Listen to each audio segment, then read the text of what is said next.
Hello, everyone. Welcome to today's webinar on Highcharts Virtual in Amazon QuickSight. My name is Bhupinder, aka Bhupi, and I'm a Senior Product Manager for QuickSight, overlooking data visualization and authoring experience. Today, I'm excited to introduce you Highcharts Visual, a powerful new capability in QuickSight that allows you to craft custom visualizations tailored to your specific business needs. Here's a bit on the agenda. We'll start with a quick introduction to Highcharts and its key features, and then we'll move into a live demo where we'll see how to build those advanced visualizations. And finally, we'll wrap up with a Q&A session to address your questions. For those of you who are new to QuickSight or joining us for the first time, a very warm welcome. And here's a brief overview of what is QuickSight. Amazon QuickSight is a cloud-native unified BI service that makes it easy to create and distribute analytics across your organization. With QuickSight, you can create dashboards, pixel-perfect reports, stories, and embedded analytics. Its serverless architecture and pay-per-session pricing makes it accessible and scalable for organizations of all sizes. QuickSight has been serving thousands of customers with their analytical needs. And one thing we've been hearing from customers over time is the customers need more and more visualization options. They need innovative ways to present the data.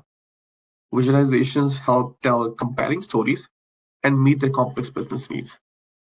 Customers want visualizations with rich customization and styling options so that the dashboards align with the organization's branding standards. And this is where Highcharts Visual comes in. For those of you who are unfamiliar with Highcharts, Highcharts is a very popular, in fact, charting library. And with Highcharts Visual, we've integrated the core Highcharts library directly into QuickSight. This means you can create these advanced visualizations like the pack bubble chart or the bullet chart you see here, tailored to your business need, all without worrying about additional licensing costs. Yes, it's free as part of QuickSight. This is an exciting new capability that will take your visualization to the next level. Let's dive into the key features of Highcharts Visual. So now, since you can create such a wide array of advanced charts like the pack bubble and the hierarchy tree map and the stream graphs, the experience of the visual is slightly different from other charts where you have a JSON editor, as you can see on the screen, and you can type in the Highcharts JSON configuration for the visualization or the chart that you want to create. And to make it simpler, what we've done is we've integrated the JSON code editor and it kind of with contextual assistance features, providing you autocomplete and real-time validation as you kind of type in. Now, once you have the JSON configuration, you can then use to kind of use the QuickSight expressions to help map the data to the visual and leverage QuickSight's field formatting, number formatting, and the theme colors to have like a seamless experience across the visuals. Today, you can use Highcharts Visual in dashboards, reports, and embedded analytics. And it's in public preview, so you can all have access to this visual. You already have access to visual, and you can kind of get started with it. And now to the kind of an exciting part of the demo. Well, I'll hand it over to Arun for like a live demo. Thanks, Bhupi. Hey everyone, quick intro from my side. Arun Santosh. I'm a principal solution architect specializing in QuickSight. Very happy to be here and talk to you folks about this new interesting feature in QuickSight.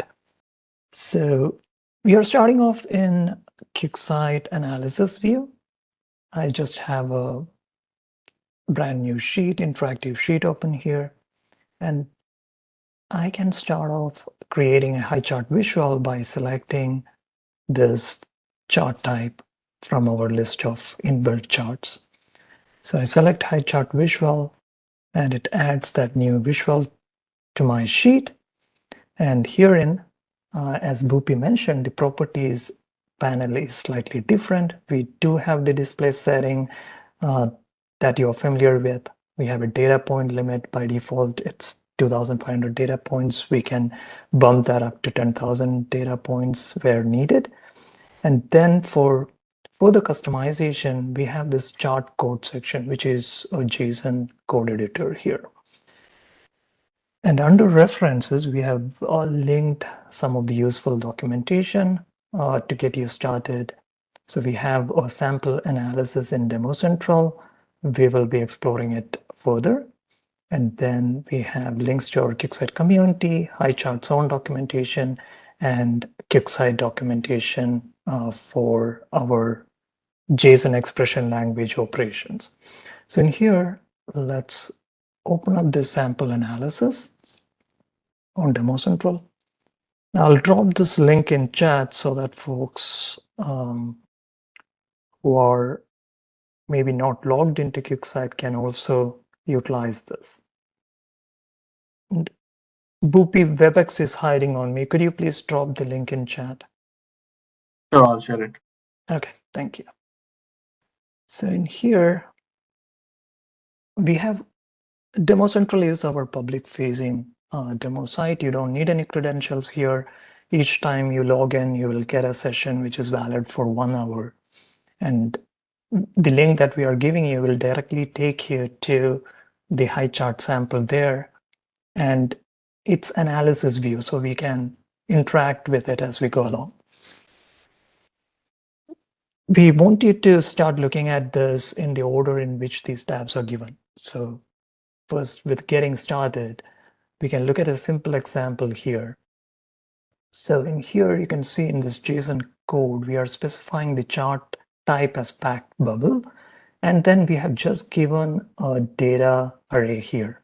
And this is hard-coded here right now. So I have these values 50, 12, 33, and so on specified. That's driving the size of my bubbles here, as you can see from the tooltips. Now, right off the bat, let me assure you that this doesn't mean you have to hard-code the data for all your charts. We are just starting off with a simple example, playing around with hard-coded data. But that's not very useful in context of QuickSight. So definitely we have mechanism to route the data from QuickSight data sets into these visuals. And I'll go over that in the next tab. But before we get into that, let's look at a little bit more of this. So in the first one, we just had one series. So now if we want to have multiple series with different colors, series is an array. So we can pass in multiple objects within that and pass in different sets of data.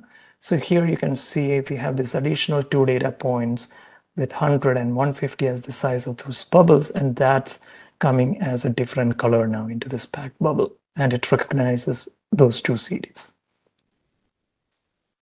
We can also give name for these series. So earlier we just had data, it defaulted to the numeric series names here. So if we gave names as Amr or Amia in here, so you can see the legend changes accordingly.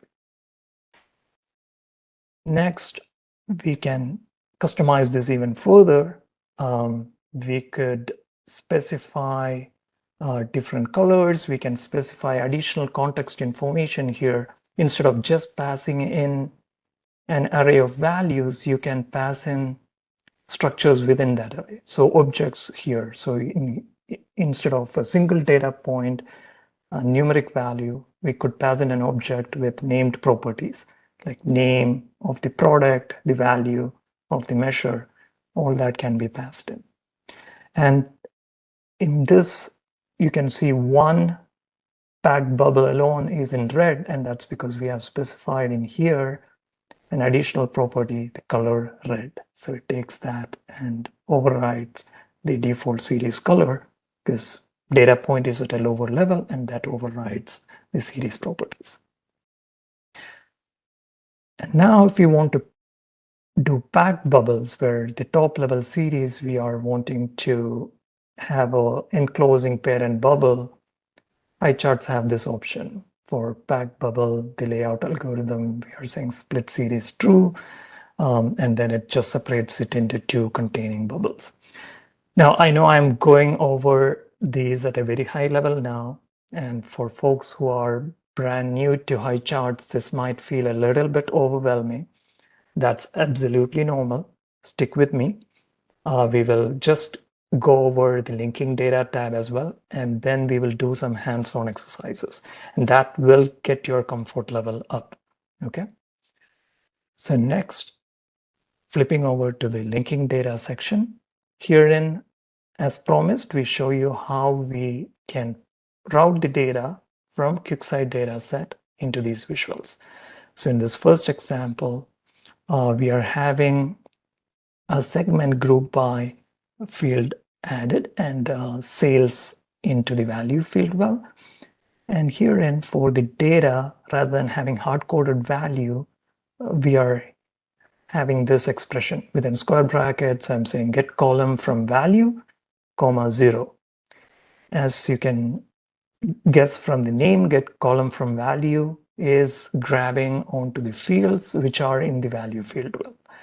And the 0 there is the index. So it's a 0-based index that we are using. And so 0 gets the first field from the value field well. So it's essentially mapping the sales field into this.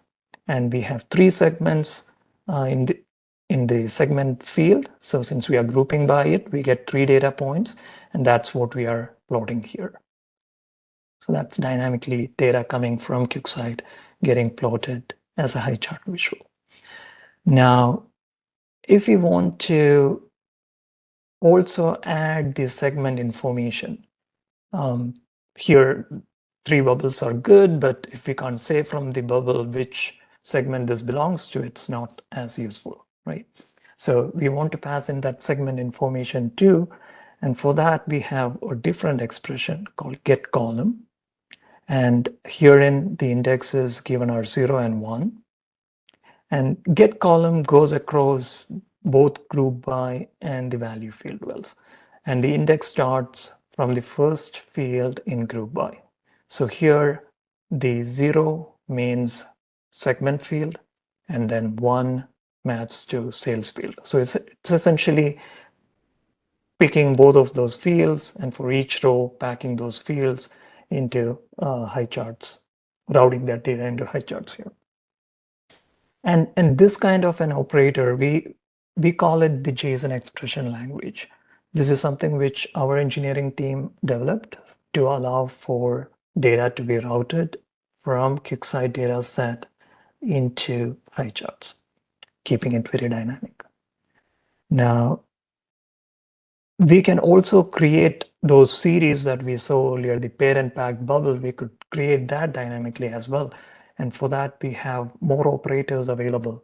So herein, we want to get data over to Highcharts in this kind of a format to get that effect. We want to pass in 3 series, and for each series, we want to give a region name like AMER, EMEA, APAC, and within that, we want to pack the data for each of those data points, passing in the segment and the value.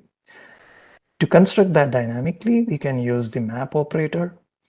Map is an iterator, and it takes 2 inputs.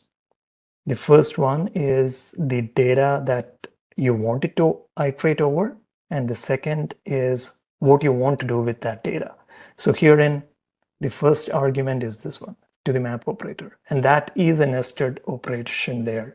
We are getting column values from 0, which is our region, and we are taking unique values out of it. Because right now this is at the region and segment green, and we have 3 regions, 3 segments for each region. So there are multiple rows coming in, and we don't want those repeated values. We want to get just 3 rows here with values AMER, EMEA, and APAC. So that's why we are wrapping it in a unique function.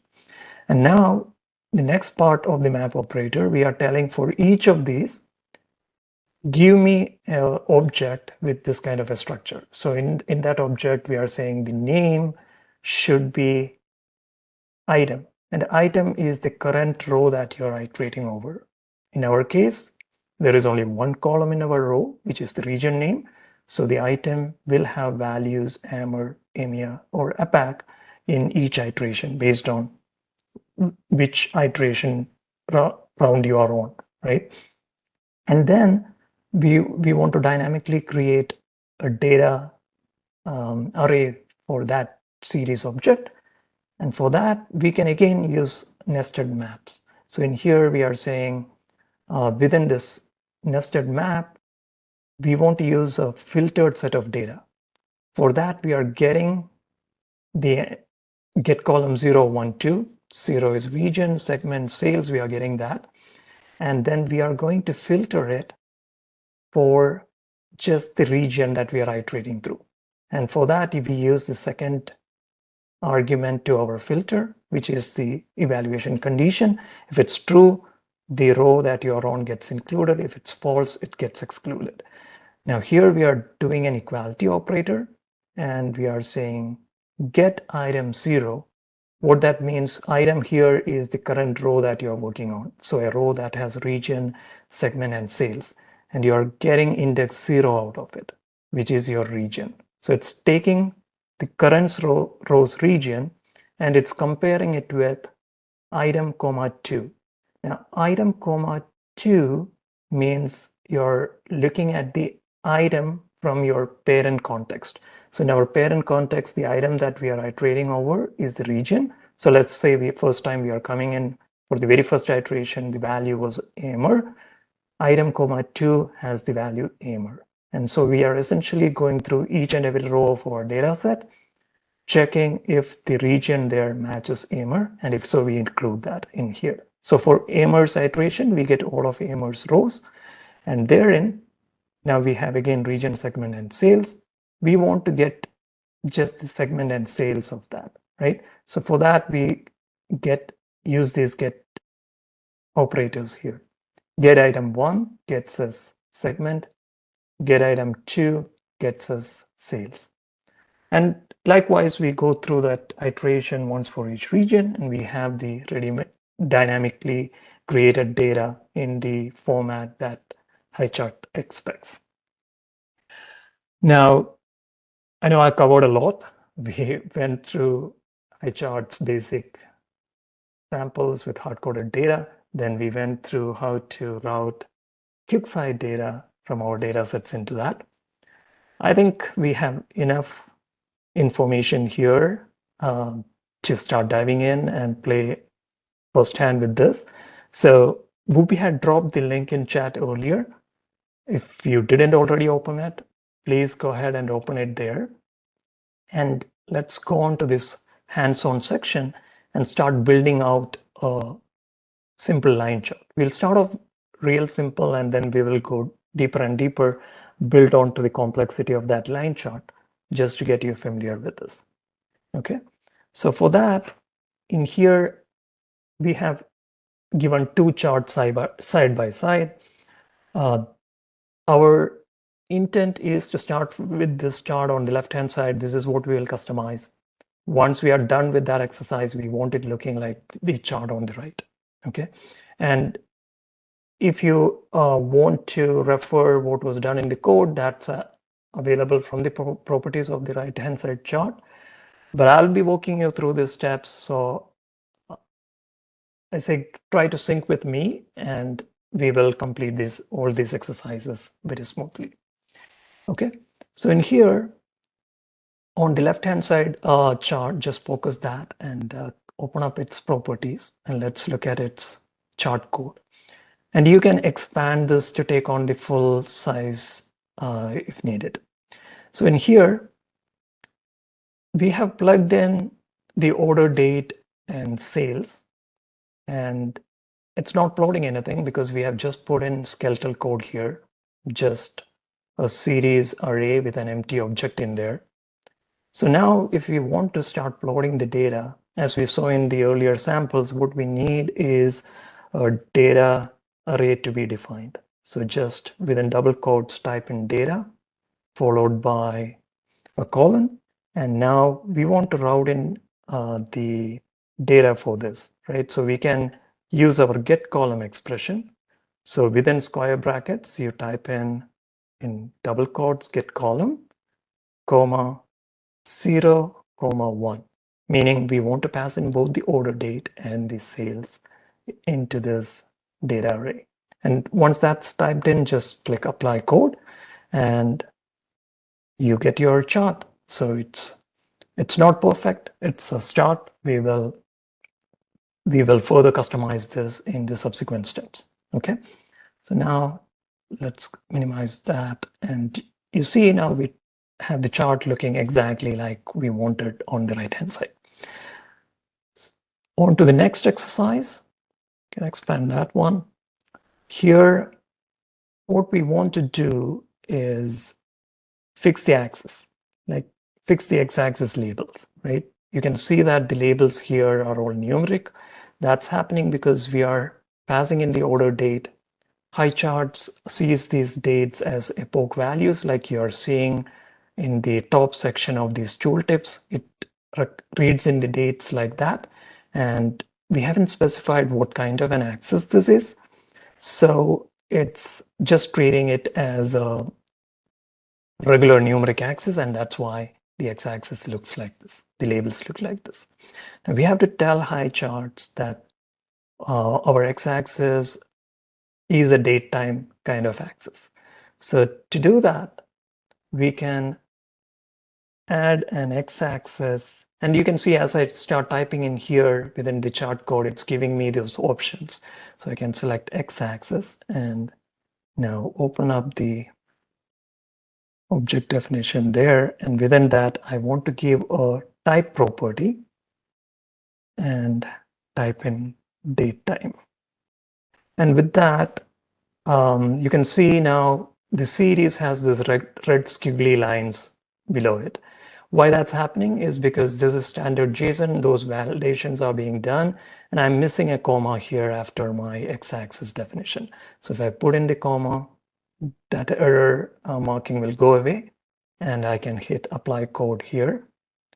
And as expected, the series now changes. It's showing me proper date labels here, right? So Jan 22 to July 25th. In fact, we have data going on all the way till December 2025 in the sample data set, and that's being plotted correctly now. Now you can see, let's go on to the next exercise. Next, what we will do is work on the y-axis and the series names. So in here, by default, we are plotting just one series, and as we saw earlier, the name got assigned as series 1. The y-axis label got applied as values. That's again the default value. We want to change those. So we will do that next. So in here, we can add a y-axis, just like we did for our x-axis, we can add a y-axis definition within the chart code. So I will select this and type in, I again get the type ahead, so I can use that to complete that entry there. And for the y-axis, I'm going to give a text property. Actually, I need to create a title first. So within y-axis, create a title object, and within that, we will specify text. And this text, we are going to give a static value as sales. And so now if I hit apply, I should see that change. The values title for the y-axis now changed to sales. Now the next thing we got to fix is the series name. Series 1, we want to change that to say overall sales. Within the series array, we are having this one object here, right? And for that, we have just specified the type as line. The data is get column 01. We did that earlier. I think I didn't talk about the type value being line. By default, it plots the series as line. We can specify the type explicitly, doesn't make a change, but just for keeping the code as precise as possible, we can specify the type as line there. Now, if we want to add a name property here under series object, let's type in name and let's give it the standard name, overall sales, static value there, and a comma, and hit apply. You can see the series name got changed here. I mean, the legend, within the legend, the series name now shows up as overall sales. Okay, so we'll move on to the next exercise. And in here, what we want to do is work with field indexes. So let's see. We have added a region column in here, and that sort of broke the chart. So why did it break the chart? Because our get column had the index value specified as 0 and 1, which was order date and sales. Now, since we added region into the field well in group by, this index 1 is referencing that region field. And that not being a measure, Highcharts don't know how to plot it, and that's why it's not plotting anything, it's showing as an empty chart, right? So now if we want to fix this, we have to change this index value to map it to sales. We have to provide index as 2. So make that change and hit apply.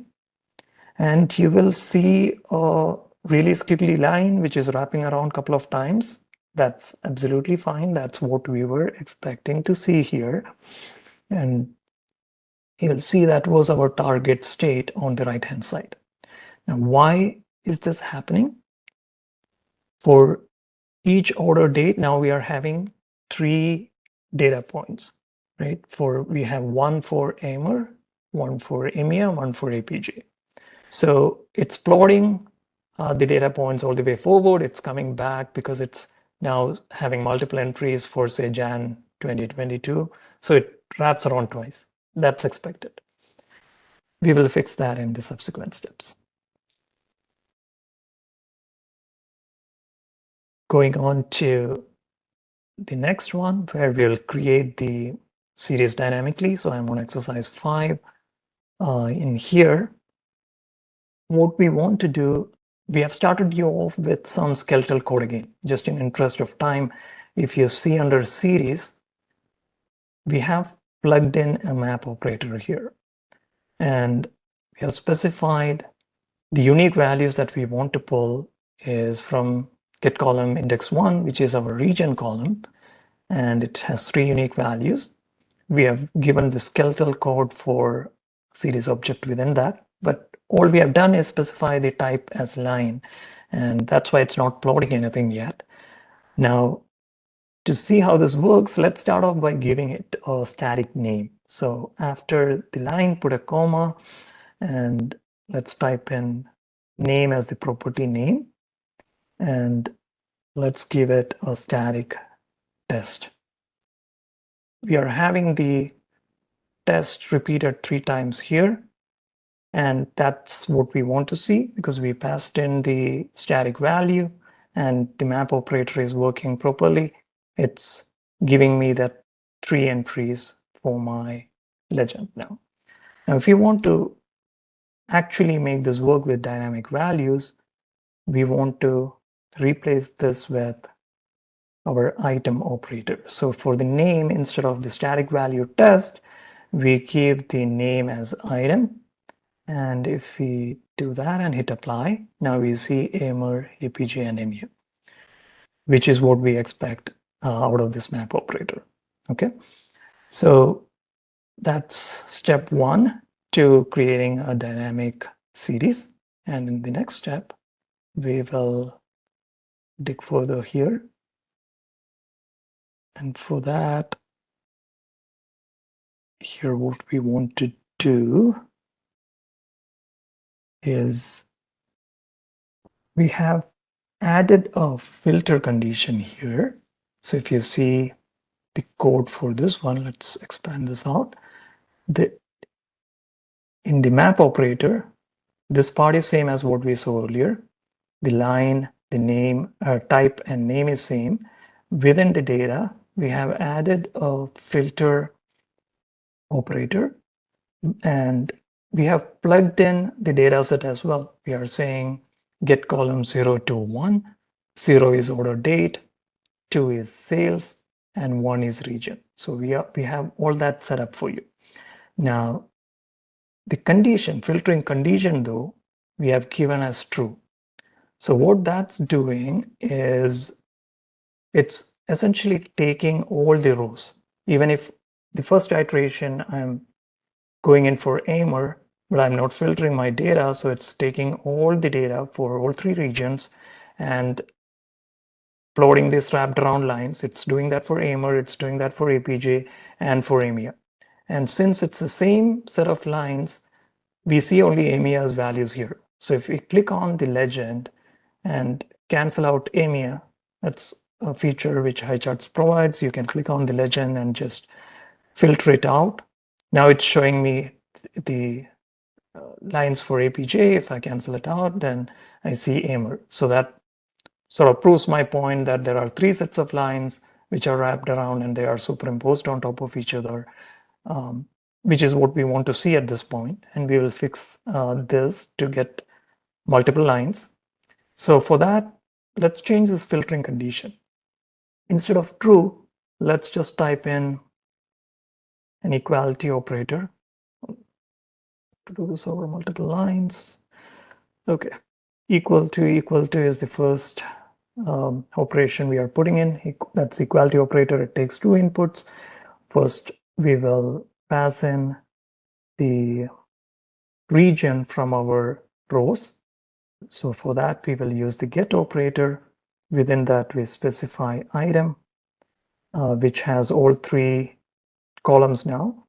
And we want to pass in the index for region, which is 0, 1, 2. 0 is our order date, sales is 1, region is 2. So we specify that. And let's hard code this value. We'll just say, I want to pick the data for AMER region and apply. And you see now we get a single line, which is not wrapping around. And like we saw earlier, it's doing the same thing. It's filtering data for AMER for all three regions because we hard coded it, right? That's why EMEA is plotting this. If I exclude EMEA, APJ is plotting the same thing beneath and so on. Now we are one more step closer. Now we want to actually do this filtering for the current, the region that's currently in context, and to get three separate lines, a valid group by color kind of chart. For that, we can change this AMER static value into item, and we want to get the item from the parent context. So for that, we give the index as 2. Now this is different from our other indexes. This is not a zero-based index, which is why we are having to specify it as 2. From the parent context, we have to say 2. If there was a grandparent context, which we want to reference, it would be 3, so on and so forth. So with that change, if we apply code, now you see we get those 3 lines that we wanted. And that's the target state we were trying to accomplish here, right? So that matches up now. Now, the next thing we can do is work with the markers and lines. And I know we are running behind on time. I'm trying to cover a lot here. So we will be going over the 45-minute mark, maybe go another 15 minutes and cover as much more. For folks who are not able to stick on, please listen to the recording later on, or we have given explanations here. We have given guidance on what are the things we want you to try to learn this.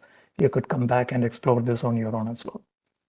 Okay, so we'll go on at least 10 to 15 minutes over. So in here, this is the same chart state that we were on before after we created the dynamic series. And you can see that the marker types by default are different shapes. In here, we got square, circle, and diamond shapes. That's automatically assigned by Highcharts. And we can customize that further. We can customize that, the line width, the size of the markers, and all of that. So for that, let's say we want to change the line width. We could add a line width property here. So within the series, it doesn't matter where within the series object, right? I could put it right after line, or I could add that as the last property. It's JSON, so the position doesn't really matter as long as you are creating it within that object. So I'm going to say line width and make it 4 and apply. You can see I got thicker lines now. Likewise, I can add a marker property, and I'll do that at the end just to emphasize my earlier point.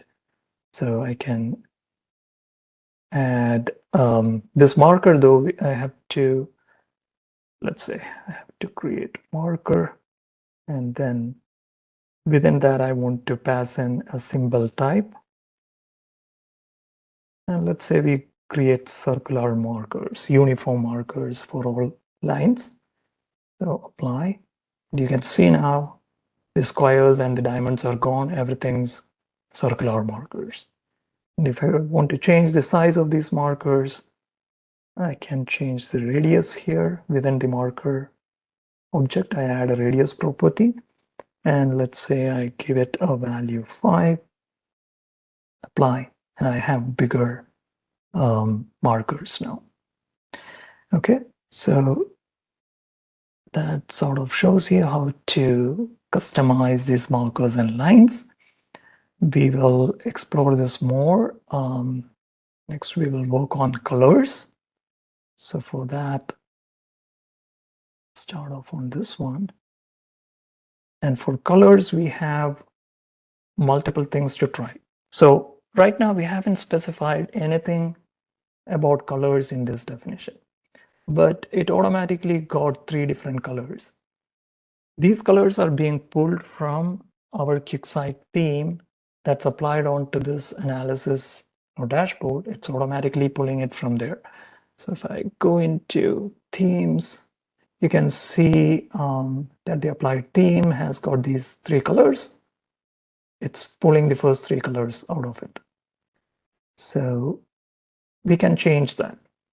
And in here, at the top level of the chart definition, if I add colors option, and within that, let's say I type in the color names as red, green, blue, I can force the chart to use these colors. Let apply. You can see that the colors changed, right?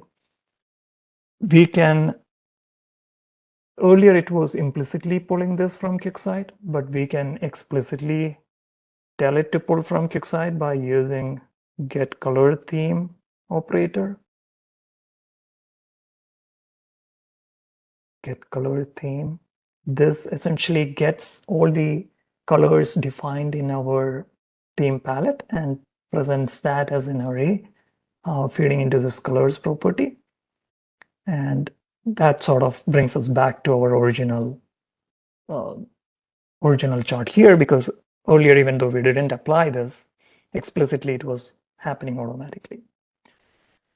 Now, within this series, we can override these colors. This is happening at the chart level now, but let's say I come into the series object and I type in color as a property here, and let's say I want to make it gray. Now this is applied to this dynamic series definition, so all 3 of my lines would become gray. Likewise, I can also define the color at the data point level. So within here, within this map operator, this is our data point that we are defining. I can specify a color property here. Be sure to add a comma after the y-axis, the y value definition. And then if you add color, say make this black, apply, you can see now all 3 lines have got black markers. So sort of shows you the level at which you can customize this JSON. Now, obviously having 3 series with the same color lines and same marker points doesn't make sense. You can't read data meaningfully out of this. So this is just an exercise to get you familiar with it. Right? We will tweak this further in the next exercise. So in here, in the next exercise, we have changed the region column and we are replacing it with a region with customization. And in the initial state, you can see the legend. Within the legend, if you look at the series names, it's concatenated values, right? So I have the region name concatenated with a shape, concatenated with a numeric value, which we will use for our line width. And then we have hex codes, grayscale hex codes presented here, which we will use to paint the line colors. Yeah. So that's what we will do next. So for that first step in customizing this code, let's fix the name. We don't want that legend to show it like this, right? We want legend to still show Amer, APJ, EMEA. So for that, let's customize the name first. We are right now feeding just the item. Instead, we want to split this item. Let's do a split wrap first. We want to split this item based on a hyphen delimiter. So I'm just wrapping it in a split operator, and I'm specifying the delimiter to be used is hyphen. So that would give me an array which has got Amer, Squire, 3, and this hex code value. And I want to pick just the first element of that array. For that, I will wrap this in one more get operator. And at the very end, I would say I want it's a 0-based index, so I specify 0 to get the first element, and that should give me Amer. So now you see the names reverted back to the way we wanted it, right? It's just showing Amer, APJ, EMEA. Likewise, if we want to change the marker symbol, right now we are showing circle, that's hard-coded value there. So let's copy paste this one. Let's use the same expression that we did for name. The only difference is going to be the index value. So I'm just going to paste that over the static value of circle, and I'm going to change that index from 0 to 1 and apply. And you can see now we have square, triangle, and diamond as our marker shapes. Likewise for line width, we had the static value 4. I'm going to paste the same expression there, change the index value from 0 to 2, which, if I remember right, we had the region, the shape, the line width, and then the hex code. So third one, 0-based index, 2 is what we want. So you can see the line width changed. We have Amer with the widest line, EMEA with the next wider one, and APJ has the thinnest line here. We can use the same thing to drive the marker sizes as well, because right now the marker sizes on all these lines, even on the thinnest line, it's set to 5. So here we can just use the same line width here, or we could make it slightly bigger than that as well. So in here, it's not plotting it here. That happens based on the size of the chart. It can decide whether to plot that particular marker or not. So let's increase this a little bit. I want to do a multiplication operator on this. I'll just multiply it with 1, wrapping it in an asterisk operator here. That's sort of to force the numeric type here. It's cutting out these values. It's getting a numeric value, but here we are sort of forcing that numeric type by multiplying with 1. And then I'm going to do an addition operator on top of it to say I want to add maybe 2 on top of the regular line width, and apply. And so now you can see it took that on, and I'm having bigger size squares, slightly smaller triangles, and tiny diamonds as my markers. And last of the list was the hex code. So I can take the same expression for the split and array selection from that. And then we can change this to be the index to be 3. That fetches my hex codes, and you can see here it's getting a grayscale, 3 different colors there: darker black, lighter gray, and medium shade gray. So that sort of shows you how to customize this, how to feed in these values, make it really dynamic. Other thing we could do is add additional measures. So in the next example, we are going to add additional measure. We have added extra columns here, extra fields into this value field. Well, there is the profit. There is an overall monthly profit as well, which is a calculated field, which calculates the level aware aggregate of profit across all regions for each month. So let's start off with adding an extra series here. And we had the earlier map operator feeding into the data series. In the skeleton code, we have enhanced it with a plus operator. And yes, plus is not just adding numbers. It can add strings, it can add arrays. So in our case, we want to add one more series object to our dynamically generated series objects, which creates one for Emmer, APJ, and EMEA. We want to add a 4th series object. So for that, we are wrapping it in this plus operator. And the first part of it is this dynamic map, which we had earlier, which gives you 3 series. And then the 4th one, we have hard-coded here with the name as overall profit. We can see that's coming into the legend already. So now let's try feeding in data into this one.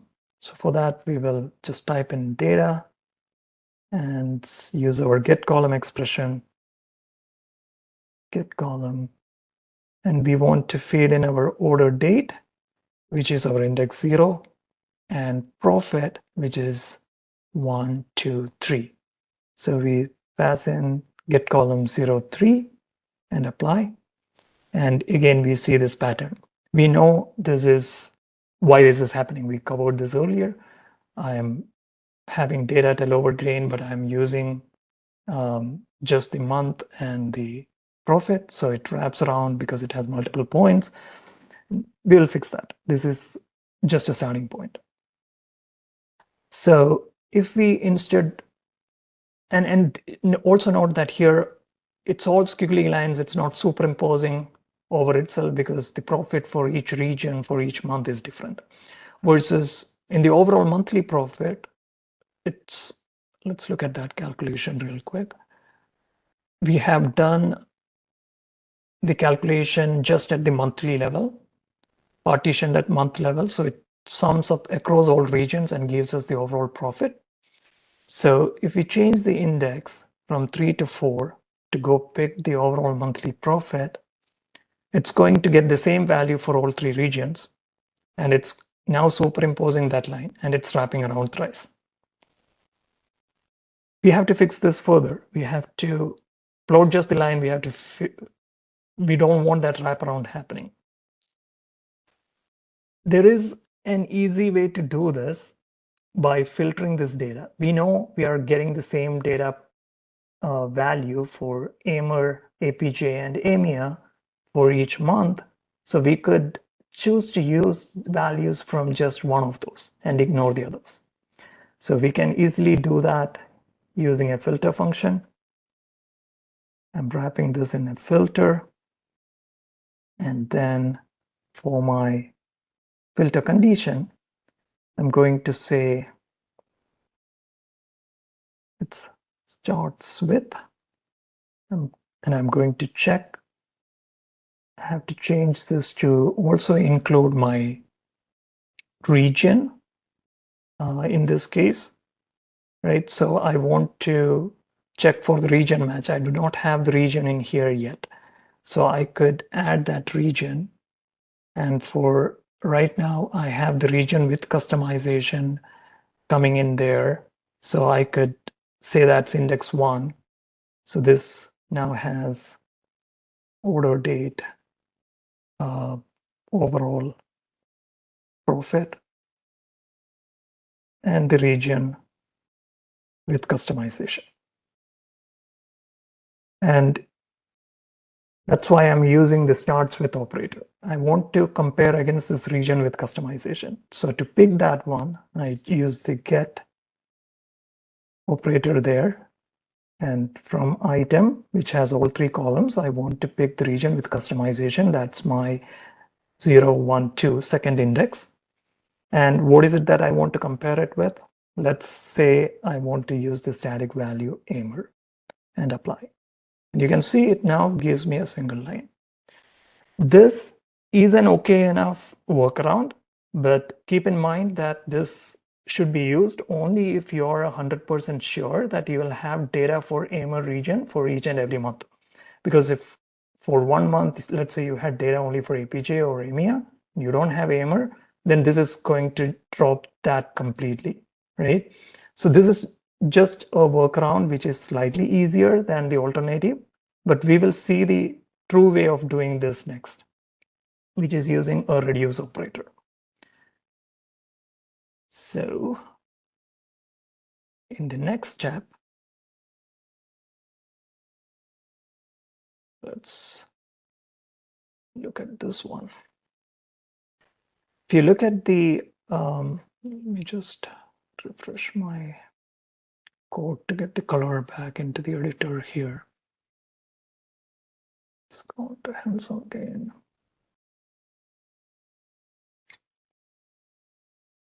It was on this exercise. Okay.